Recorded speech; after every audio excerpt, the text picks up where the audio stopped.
কিছু মানুষ ইতিহাসের অংশ হয়, কিছু মানুষ ইতিহাসের দিশা হয়। আমাদের প্রজন্মের জন্য খালেদা জিয়া ছিলেন দিশা। রাজনৈতিক আলোর দিশারি ছিলেন খালেদা জিয়া। তার কণ্ঠেই উচ্চারিত হতো বাংলাদেশের মানুষের আকাঙ্ক্ষার সবচেয়ে সরল অথচ সবচেয়ে শক্তিশালী বয়ান।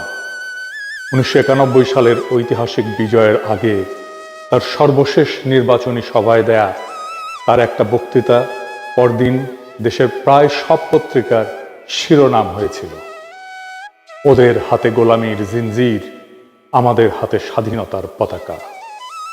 বাংলাদেশের কোনো রাজনৈতিক নেতা কখনো দেশের সম্মিলিত ভয় এবং স্বপ্নকে এত গভীরভাবে এত সহজে ভাষা দিতে পারেনি। আমাদের জাতির সবচেয়ে প্রাথমিক এবং সবচেয়ে প্রকট রাজনৈতিক শঙ্কা, ভারত আমাদের একদিন হয়তো মিথিক্যাল অখণ্ড ভারতের অংশ বানিয়ে ফেলবে। হয়তো তা হবে আক্ষরিক অর্থে অথবা রেটরিক্সে। শেখ হাসিনার শাসন আমলে আমরা এই আশঙ্কারই এক ড্রেস রিহার্সেল প্রত্যক্ষ করেছি। বিএনপি প্রধান রাজনৈতিক শক্তিই ছিল খালেদা জিয়ার পরিচ্ছন্ন রাজনৈতিক দৃষ্টি। এই প্রশ্নে তিনি ছিলেন পাহাড়ের মতো অটল, সময়ের ঝড়েও অবিচল।